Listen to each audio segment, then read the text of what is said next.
একেবারে নরম তুলতুলে ল্যাংচার রেসিপি আজকে আমি আপনাদের সঙ্গে শেয়ার করব। এগুলো কিন্তু ছানা দিয়ে তৈরি নয়। কি দিয়ে এবং কিভাবে রান্না করেছি পুরো ভিডিওটা দেখতে থাকুন। নমস্কার বন্ধুরা, তৃষ্ণার রান্নাঘরে আপনাদের সকলকে স্বাগত জানাই। আজ আমি বানাবো মিষ্টি আলুর ল্যাংচা।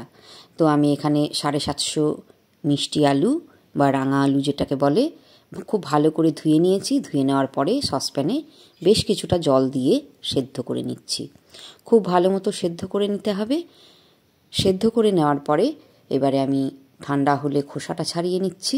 ভালো করে খোসা ছাড়ানোর পরে এই আলুগুলোকে একটা গ্রেটারের সাহায্যে গ্রেট করে নিতে হবে।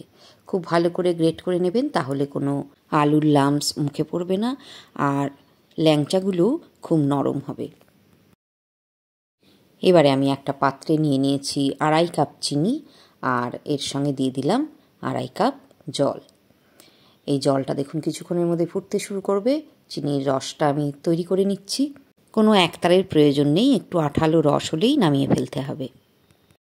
এখন একটা বাটিতে আমি নিয়ে নিচ্ছি 1/2 কাপ ময়দা, 1/4 কাপ সুজি দিয়ে দিলাম। এর মধ্যে দিয়ে দিচ্ছি 1 চামচ চিনি, 1 চামচ দিচ্ছি বেকিং পাউডার, স্বাদ মতো দিয়ে দিলাম লবণ। এখন দিচ্ছি 1/4 চামচ বেকিং সোডা। এবারে দিচ্ছি 1/4 কাপ গুঁড়ো দুধ।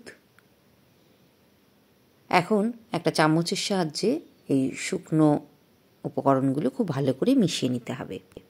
এবারে দেখুন মিষ্টি আলুগুলো আমি গ্রেট করে রেখেছিলাম আগের থেকেই। সেই মিষ্টি আলুর মধ্যে 1 চামচ ভর্তি ঘি দিয়ে দিলাম। ঘি দেওয়ার পরে মিষ্টি আলুটা খুব ভালো করে ঘিয়ের সঙ্গে মেখে নেব।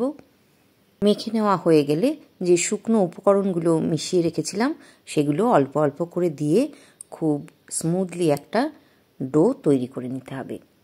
দেখুন আমি কিভাবে মেখে নিচ্ছি। অল্প অল্প করে গুঁড়ো দেবেন আর মাখতে থাকবেন। এইভাবে সমস্ত মিশ্রণটা খুব ভালো করে তৈরি করে নিতে হবে।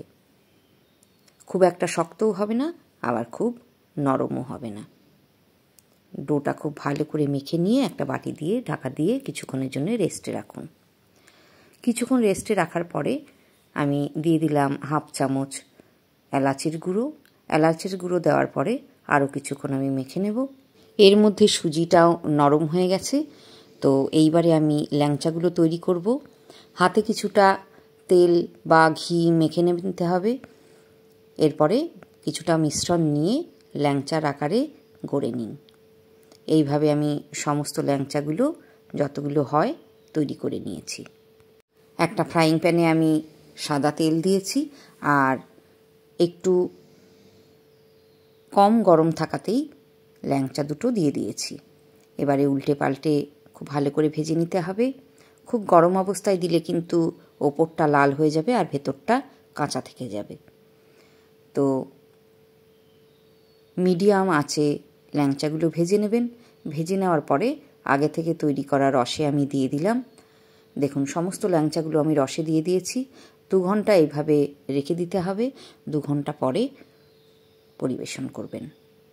দেখুন অসম্ভব সুন্দর খেতে হয়, বোঝাই যাবে না যে ছানা দিয়ে তৈরি না। তো গেস্ট এলে এইভাবে মিষ্টি আলুর ল্যাংচা তৈরি করে পরিবেশন করতে পারেন। আশা করছি আপনাদের রেসিপিটা ভালো লেগেছে। রেসিপিটা যদি ইউটিউবে দেখে থাকেন তাহলে নতুন বন্ধু হলে সাবস্ক্রাইব করে নেবেন। আর যদি ফেসবুক পেজে দেখেন তাহলে প্লিজ ফলো করে আমার পাশে থাকবেন। আবারও দেখা হবে অন্য কোনো ভিডিওর মাধ্যমে। আজকের মতো বিদায় নিচ্ছি। ভালো থাকবেন, সঙ্গে থাকবেন।